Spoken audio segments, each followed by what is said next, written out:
Hey guys, welcome back to my channel. If you're new here, my name is Courtney and I'm a full-time reseller on Poshmark and eBay. And to celebrate my 1 year of reselling, which was actually yesterday, July 1st, I asked a couple weeks ago if there were any questions that I could answer and do a little Q&A video. So today I'm going to answer some of your questions, and because there were quite a few, I couldn't get to them all, but if I didn't answer your question and it's regarding eBay or Poshmark kind of strategy related questions, I will have a couple of videos that I made previously around kind of my strategy or my experience with those two platforms that will answer a lot of those questions. I also have one other video that I'll link below that was around how I got started reselling and how it impacted my life. And at the end of that video, I do answer 10 kind of questions as well. So definitely check those out if you haven't already seen them and your question wasn't answered. And there were also a few questions that I didn't really have quite an answer to yet. So I will always on this channel be updating my strategies or my thoughts. And so if you stay tuned for more, I'm sure questions will be answered as kind of I can add them in. But if you aren't already subscribed and you like reseller content and maybe you enjoy these Q&A videos, hit the like button or the thumbs up button. And if you aren't already subscribed, you can hit the subscribe button down below. So I'm just gonna jump in. I am probably gonna talk pretty quickly and try and get through as many as I can without having to edit this because that'll save me some time. But yeah, I'm just gonna jump right in. The first part's gonna be reselling, a number of questions there related to that, a few questions on YouTube, and then a few personal questions at the end. So reselling, if you could only choose one platform to sell on, which would you choose? I wouldn't. I think I was really uncomfortable with only having one platform. This weekend, for example, I had a tremendous amount of eBay sales and I only had a few Poshmark sales, and my weekend overall was a good weekend. But if I only had one platform, specifically Poshmark, which is where I started, it would have been a really bad weekend for me. I don't think I would be full-time at this point if I only had one platform. So, and I know I get questions about, why don't I sell on other platforms? Mercari is one I get a lot. Grailed, Depop, there are a number of them. I'm just one person and I only have so much time, and I really want to focus on these two platforms, do them really well before I consider adding a third. And to be honest, I only shop on eBay or Poshmark. I don't shop on any of the others, so they just don't interest me as a shopper yet. But who knows? If they continue growing and if some people are having success, great success with anything, I might give something a try. When did you start to see full-time income or consistent sales? This is one that I get so much in my comments, and I don't have a clear answer. I can say this. Full-time income depends on where you live. So for me, I live in California. I don't live in San Francisco anymore, which was a much higher cost of living than where I live now. But I still do have a mortgage. I have a car payment. I just finished paying off my student loans, which is exciting.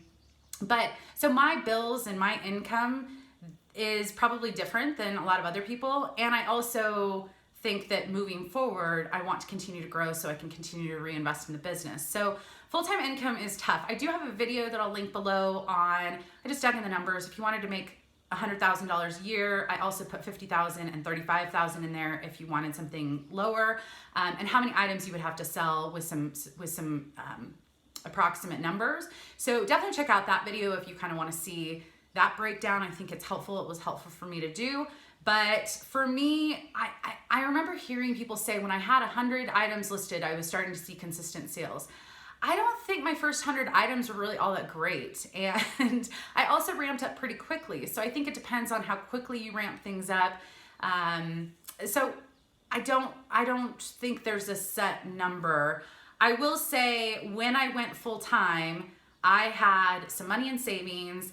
I had a projection as far as sales. I was also adding eBay at the time, and I was adding YouTube. So I think it depends. There's so many different factors, but for me, I am making a full-time living, not on one area, but the three combined, Poshmark, eBay, and YouTube. So, which jumps into another question I get, and this is actually down at the bottom, but I'll just throw it in here.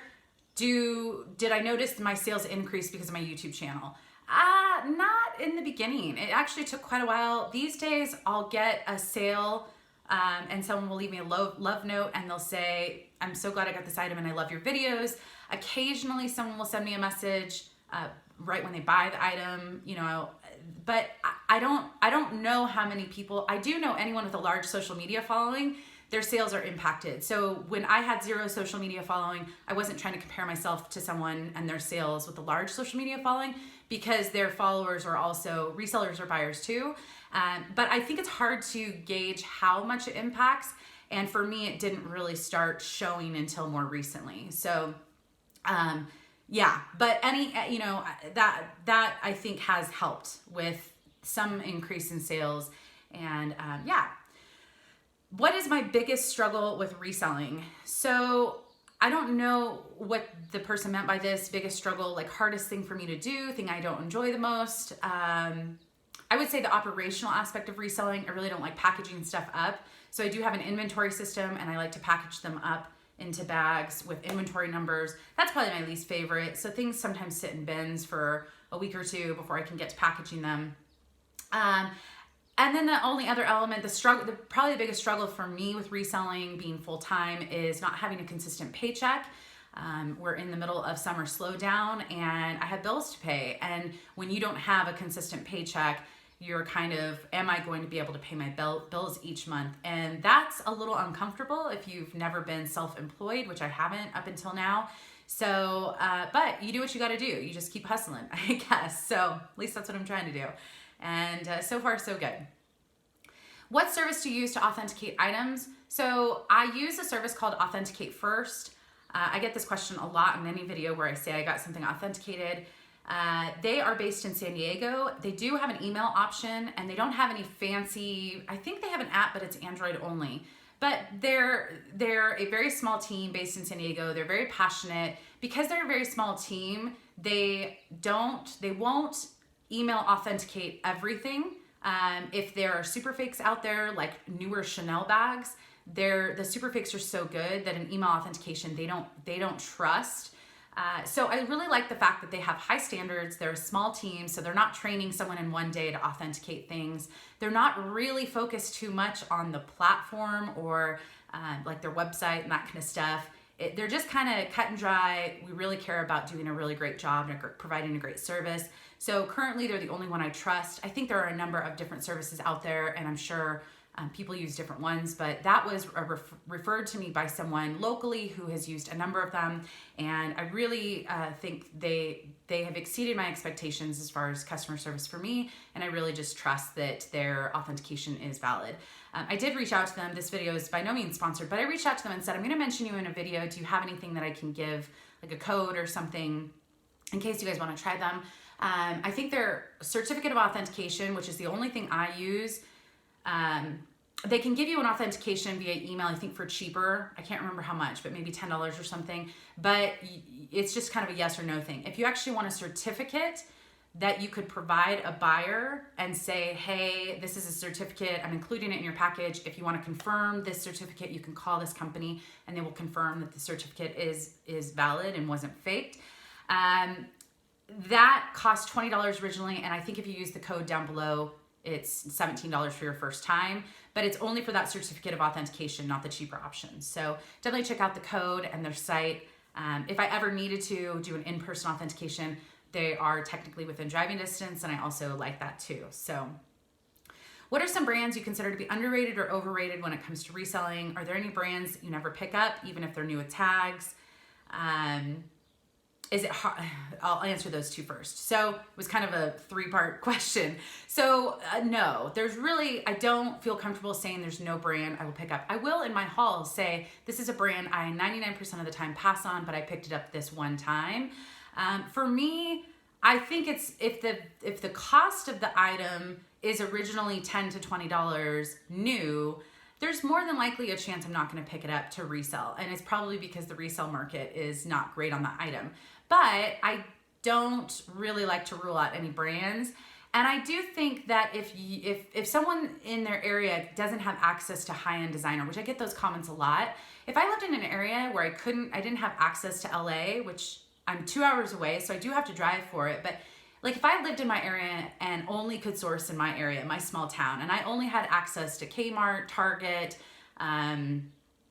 Wranglers, I see a lot of that because it's kind of country, I would either A, not sell clothing, I would probably focus on hard goods, or B, I would just buy those items at a cheap enough rate and sell them for $10 to $20 and just sell volume based. So I do sell a number of a range in price points, but yeah, I feel really uncomfortable saying there's a brand that I wouldn't pick up, probably because I pick it up 3 weeks later and show it in the haul and I'd be embarrassed. But yeah, I think it just depends on a lot of different factors. The cost of the item, looking up comps, is it an item I think would photograph well? Yeah, there's just a lot of stuff like that. And then the last question, or the last part of this question was, is it hard to pick up items I don't like? So I guess what they were asking is like, if I don't like an item, the look of an item, is it hard for me to pick up? Yes and no. I mean, obviously our eyes are drawn to things, especially at the bins. But if there's value, if it's the ugliest thing in the world, I don't care. I look at the dollar signs. I look at the sell-through rate. I am all about the payout and the chance of it selling. So my eyes are drawn to things I like. But if I see something kind of not great, but it's got good comps, it's going in my basket. What do I do with damaged items? Do I try to sell or repair and just repair or sell and as is and disclose? So I'm not a seamstress. I've never really been trained in that stuff. I know how to sew on a button. That's about it.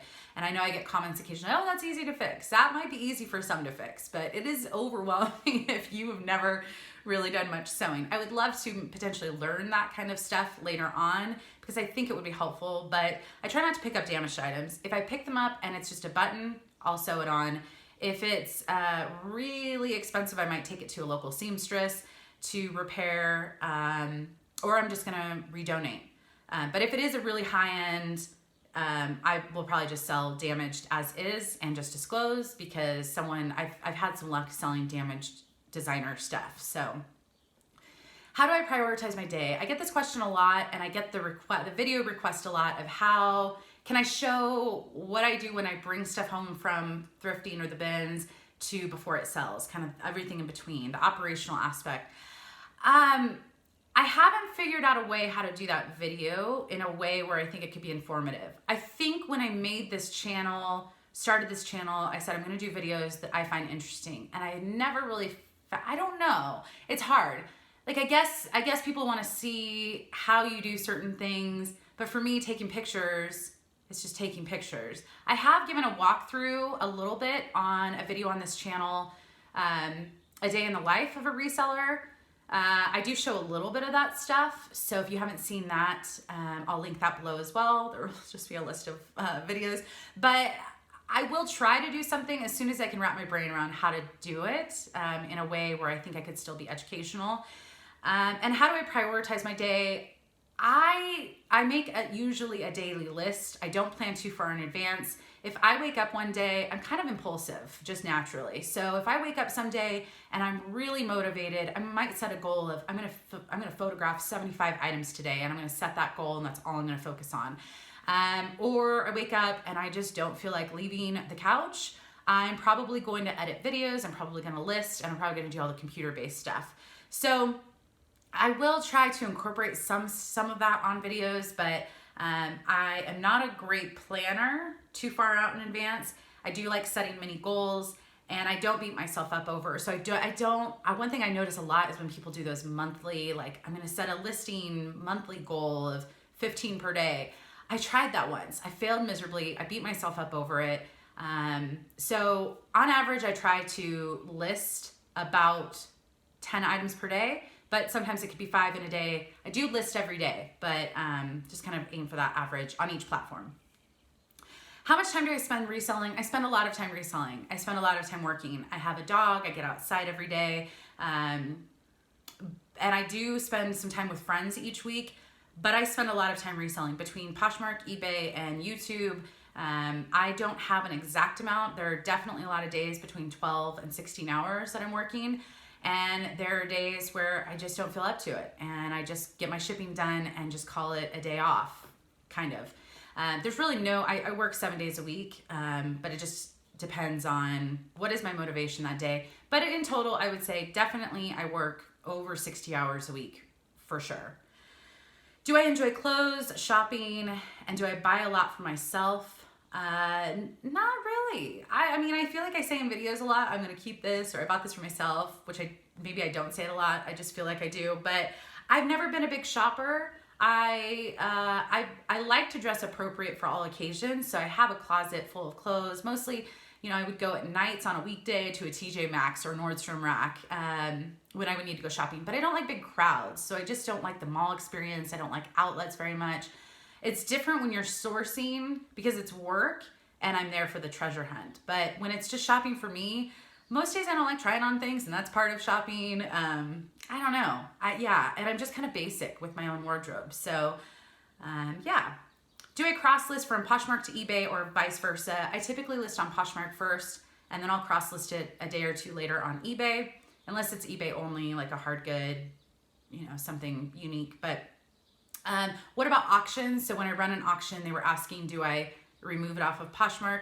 I remove it off of Poshmark if it gets a bid on an auction. So once it gets a bid, I'll remove it off of Poshmark, because at that point, it's assumed that that person's going to purchase it when the auction's over, or someone else will.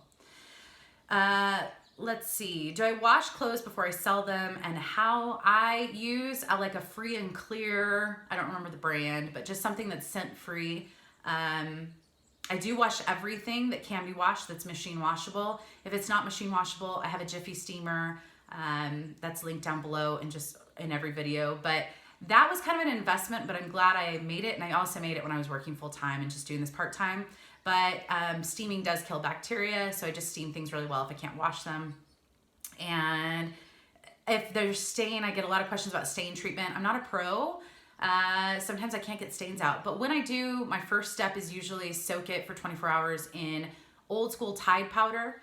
And then if that doesn't get the stain out, I'll try OxyClean. But OxyClean, I've damaged a few items with it, so that's kind of my last step. Can you help me with blank? So I actually get a lot of questions from viewers in direct messages, in like with specific items.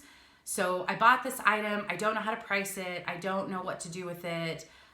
So I'm one person, and I get a lot of comments, and I almost always, in case I accidentally miss one, answer all questions in YouTube comments. And that's because those are public and other people can see, and maybe their question will be answered. Instagram direct messages, I try to answer questions there, but I am just one person, and if I get a question enough times, I might include it in a video so that it's there for everyone. But I don't answer questions in Poshmark. I sometimes get questions there, actually pretty often these days, and I just don't, unless it's a sales related question, I don't engage there, because it can kind of distract me from the selling part of Poshmark. And so I do try and answer all questions on YouTube. I'm sorry if I've ever missed any, but I do try my best. And Instagram, I do answer questions there as well. So, and I don't answer questions via email. It's just I try to keep the questions reselling related to YouTube and to Instagram. And that's just kind of what has worked out for me as far as time management. So hopefully that helps. But with specific questions, I think a lot of resellers, there's trial and error, and hopefully tips from videos can be helpful. And I do think there are some resellers that are very happy to dive into certain things, but a lot of them actually have like Patreon groups and stuff like that, where they'll kind of give one-on-one service. I'm just one person, and I'm trying to balance everything. So I can't give personalized one-on-one kind of advice, but I do try my best to answer public questions. How do I get more sales? This was kind of just how do I get more sales? I think I've said this before in videos. I try and list more items. That for me has increased my sales. More items that are available to sell, more items will sell for me. So I'm a volume-based seller. I also really try and build my social media following, so whether that be YouTube or Instagram, because resellers are buyers as well, and that's just, if you promote your product on anything, more than likely there might be a slight uptick if you have a larger social media following. Lowering price, if you actually don't just look at the sold items, but you also look at how people are listing, and if you try and beat the listing price, as a shopper myself, I will always look for a brand I will sort by my size and then I'll go low to high, and I always search that way. So, and I'm also one that I shop and I buy full price on Poshmark. I very rarely will submit an offer. I don't do much online shopping in general. I like to try things on. I like to return. But when I do, I'll just buy something full price that I think is priced at a reasonable amount. So pricing lower can be effective, but you're probably still gonna get lowball offers at any price that you point. That's just the name of the game, and it just happens. And then cross-listing has been tremendous for me by being on more than one platform. When Poshmark is slow one weekend, eBay picks up and it just balances out. But it does take time because you have to kind of build like a new platform. So it's starting from scratch on a new platform, but eventually it does start to pay off, I think. The one thing I don't do, and I probably will never do, never say never is kind of my motto, but modeling, I wouldn't be able to wear most of the items. I have a dress form that's a size 6, and most things, if I feel like it needs to be on something, can go on that, unless it's like a size 0 or something. You know, people who do model, I would never compare my sales to theirs, because modeling your items in a very modeled way would probably help increase your sales. I am not going to pay someone to model for me. I don't have anyone that's tiny enough that would be able to model the smaller stuff. And I don't feel comfortable. For me, I just want to get photos done, and clear lighting, a clean background. That's just kind of my personal choice. But I do think modeling could potentially help, at least what I've seen from others. What would I be doing if I weren't a full-time reseller? So before this, I did marketing, sales, business strategy. So I would be doing that. I would probably have a remote job because I do live far away from most any job, or any job in my area or my field. But yeah, I'm very happy that reselling is working out. I'm excited to see where things go. But if at any point I want to change things up and want to do something different, I can always use I have a college degree. I can use that. I have work experience and just go get another business job. Consignment store questions. I've been getting a lot of these because I've mentioned that I've been working with a couple consignment stores. My only tip around consignment stores is if you have one or more in your area, just go into your local consignment store and ask what their options are. The ones in the Southern California area, there are a range. Some of them just want to buy it outright up front. Some of them actually consign, so you'll get paid if they sell. Some of them have different payout structures. I know I've gotten a lot of questions of why would you take something to a consignment store to have them only get $7 or $8, which is about half of what they might sell it for, where you could sell it for $15.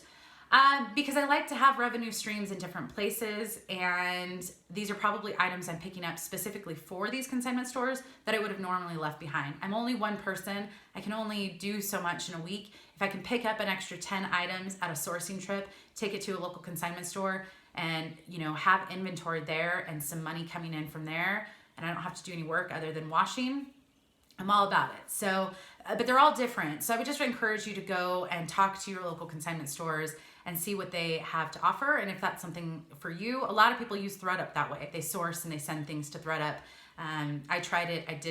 I wasn't a fan, so I'm trying something different right now. If it works out, I'll continue it. If it doesn't work out, I'll stop. So, all right, a few YouTube questions and then a few personal. I'm trying to get under 30 minutes on this. Why did I start a second channel? I started a second channel because I occasionally get questions to do videos on this. A couple reasons.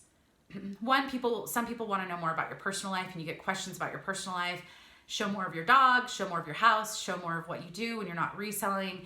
And a lot of people don't want to see that from a regular reselling channel. Maybe some do, but I know that when I watch resellers, I just am there for their reselling content.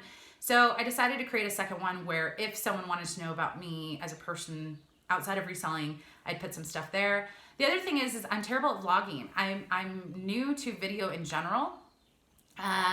And it's a learning experience, and I would rather learn how to vlog on a channel with 1,000 subscribers. I think I'm at 800 or something, but versus 8 or 9,000 people, because there's criticism. And so if I have a terrible vlog, I'm probably going to watch it and critique myself and get better over time. And I'd rather do that on a smaller channel. So, but we'll see. It's new for me. It's a good learning experience, and we'll see where that channel goes. I also like to promote Tehachapi in a non-retirement way. So if anyone's searching for Tehachapi and they stumble across my vlogs, this is a really great outdoorsy community, and I feel like when you just Google it, it comes across as just retirement-y, which it's not. It's perfect for young people of all types who really like the outdoors. So yeah, promoting my own area. You say cute a lot. I've had this statement a few times. I think I've actually said this in a number of videos, and I don't say the same thing in every video, but I think the hard thing about YouTube is you're very aware of the things that annoy yourself and probably annoy other people. I've never been trained to be on video. I do try my best, and there's a lot to think about. When you're doing a haul, I have everything organized. I have my spreadsheet ready. I want to provide as much information as possible, and there are things that I say that drive me nuts, that might drive people nuts, but I'm human and I'm imperfect, and those comments I usually just ignore them, because I can only try my best, and if I say too much, I think a lot of us are guilty of it, because we actually find these items cute if we're sourcing them. So yeah, it happens, and I'm probably never going to be perfect in that matter, but that was a statement, more of a question, but I thought I would address. Will my mom ever be in a video? No. She is just about to retire from a job where she had to be out in the public a lot, and I think she's really looking forward to just kind of being invisible for a while. So none of my family is really into the YouTube thing, so probably none of them will be in any of my videos on either channel, but they do. My mom watches and reads comments and really enjoys seeing your guys' feedback on things she finds. She doesn't source much for me anymore, but yeah, I do apologize. I just have to respect the family. So what equipment do I use for YouTube? So currently this is filming right now a iPhone SE, which is the equivalent of an iPhone 6. So it's older. I think it's about 5 years old. I am in the market for a new phone that I can have more storage for videos, because I think this has barely any storage, so I'm always deleting videos. I use a tripod. I use a bin to stack the tripod. I use natural lighting from the windows. I don't have any fancy equipment, and I use really terrible editing. I have a MacBook 2008 Pro, and I had to buy editing iMovie off of Amazon to install on this because it wasn't on here, and I couldn't use iMovie with such an old computer. So it always crashes on me. I would love to get a new computer at some point, but I think that's probably a year or two down the road. So just have to make the best with it. And sometimes I see other people's edited videos. I'm like, I wish I could do that, but my editing software is so dated. So I just have to try my best with what I have. So a few personal questions. How did I end up in Tehachapi? I grew up, I was raised until I was 18 years old, about an hour away. I left San Francisco. I thought I was going to move to LA because I did live in LA for a couple years, and I am kind of a city person. But I found a job that wasn't in LA, and this Tehachapi was the only place that was within driving distance that I wanted to live and wanted to kind of settle down. So yeah, really happy here, and it's just a great area. How hot or cold does it get here? We're a land of four seasons, which is rare in Southern California. There's very few places that get snow in Southern California, and this is one of them. We don't get too much, so it's kind of just a nice balance of just enough snow to be fun, not too much. Hot, it's been 75 all this week as the high. It usually, like probably July, it's gonna be about 85 as the high on average, and then there's maybe a week or two each summer where it gets above 90, but it's really quite nice and mellow here. Is there anything I missed from city life? Any regrets on my change? Absolutely not. I can go to the city anytime I need to, and I'm still kind of on detox from living in a city for so long. I'm just really enjoying the peace and quiet here, but I think eventually I'll probably do like once a month, go stay the night in LA and go to a live music show and go to a nice restaurant and some of that city stuff that I used to do all the time in San Francisco. But yeah, zero regrets. I'm ridiculously happy here and happy with the decision to leave San Francisco. How is living alone in a remote area? I mean, I just had a rattlesnake incident this week. There's elk all around, not all around, but they're always going around. The wildlife, we've got elk, deer, wild boar, rattlesnakes. Yeah, cute little bunnies. So there's a lot of wildlife, but overall this area is very protective of the wildlife. Even though a lot of people here hunt, they're very protective of the wildlife that we live in their community. We live where they're at versus, you know, trying to get them to go. So yeah, it's a little overwhelming when you encounter something a little frightening, but I try to give them distance. And remote, I mean, most of my neighbors are retired law enforcement or current law enforcement or fire, so I feel very safe here. There's a lot of people who are looking out for you and vice versa. So how tall am I? I'm 5'5". Luna's story, I get a lot of questions on her. She is from a rescue in San Antonio, Texas. I was living in San Francisco. I finally convinced my landlord to let me have a dog. I could only get a dog that was less than 40 pounds. She's about 50, almost 55, I think. And she was from a junkyard litter. So her litter was called the Harry Potter litter. So her name was named after a Harry Potter character, which I've never seen that movie. No need to make any statements there. I'm not a big movie person, but her litter all created a Facebook. The people who adopted her litter all created a Facebook group, and we all kind of keep in touch with updated photos, and it's really cute. But she's just a mutt, Heinz 59, is that what it is? And yeah, so she's a really great dog. She's 2 years old. She's way too energetic, and but I think she's happy here. So are my San Francisco friends surprised to see my change in life? No, I don't think so. They've never told me they are, but I get to see a number of my San Francisco friends down at a wedding in San Diego in September, so I'm very excited. I haven't seen them in a while, and I do miss my friends there, of course. Am I an introvert or an extrovert? Very introverted, but I have a very extroverted personality, so people say extroverted introvert. I get my energy back by being alone. I like a lot of downtime, but I can flip on the switch and be very extroverted when need be. So, and last question, if I could travel anywhere, where would it be? I've done quite a bit of traveling. I probably won't do any traveling, big traveling, probably within a few years, just because I've got a lot of house projects and that costs money. But there's nowhere I wouldn't travel. Everywhere I've traveled, mostly it's been third world countries. And the reason for that is because I feel like it's a harder kind of travel, and I probably won't be able to want to do that when I'm a little bit older. So, but yeah, there hasn't really been a place that I haven't enjoyed. I love different cultures. I love learning about different cultures. I love being kind of embraced by different cultures, and I'm very respectful of other cultures, but I think it's made me a better person, and I look forward to future trips. As soon as some of the house stuff gets done. But anyways, that is I think I answered a lot of questions. I hope you enjoyed. If you did, hit the thumbs up, and might do another Q&A, in a year, and kind of update the answers or answer different questions. But I will see you in the next video. Thanks, guys.